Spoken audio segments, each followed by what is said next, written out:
Okay, let's just get right into it. We need to have a serious talk about that glowing rectangle in your pocket. Because right now, let's be honest, it's winning and you're losing. This is all about how you can take back control, starting today. Now, I want you to really look at this statement. Let it sink in for just a second. You think you're the one using your phone, that you're the customer, right? Well, that's not exactly the whole story. And here is the cold, hard truth of it. Your time, your focus, your attention, that is the product. And it's being sold to the highest bidder every single day. In this whole equation, you are not the customer. You are the merchandise. I mean, think about how your phone is literally designed. It's a casino you carry around in your hand. Every single time you pull down to refresh your feed, you're pulling a slot machine lever. Will you get a reward? A like? A new message? It's a game of chance, and it's built for one thing, and one thing only, to get you hooked. So if you're ready to stop being the product, then it's time to scrub in. Today, we are performing phone addiction surgery. We're going to cut those invisible wires that make you dance like a puppet every time your phone buzzes. But hey, before any surgery, we need a diagnosis. It's time to face the facts. And I'll warn you, this part might sting a little. We like to call it the screen time slap. You know, most of us lie to ourselves. Oh, I only check it for a few minutes here and there. Yeah, right. I want you to do this right now. Pause if you have to. Go into your phone's settings and look up your actual screen time. The first step here is to shatter that denial. So, are you looking at a number like this? 6 hours? For a lot of people, it's actually way more.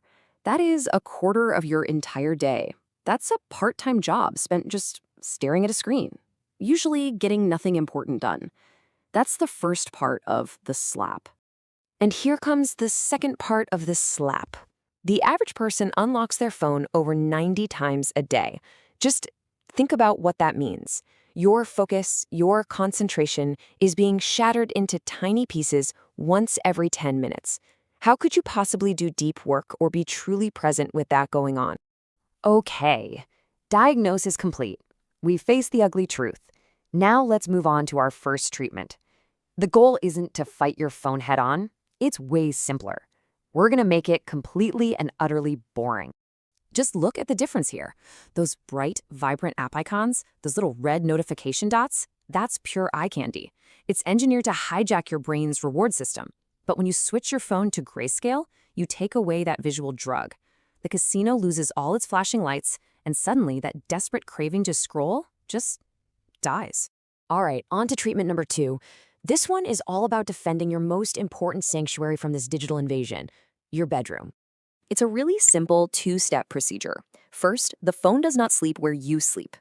Period. Charge it in the kitchen, the living room, anywhere but your bedroom. And for that classic excuse, but I need it for my alarm, just stop. Go buy a cheap alarm clock. It's time to reclaim your last moments before you fall asleep and your first moments when you wake. Now for our third and final treatment. And this one is absolutely critical, so listen up. You can't just remove a habit because that creates a void, a vacuum, that your brain will rush to fill. You have to actively replace it with something better. So this is what we call replacement theory in practice.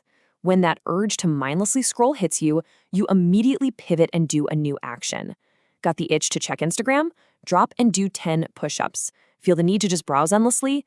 Grab a book and read one single page. You have to replace the bad habit with a good one, or I promise you, the bad one will always creep back in. So, we've gone through the diagnosis, we've covered the treatments, we're at the end now, and it all boils down to a fundamental choice about who you want to be.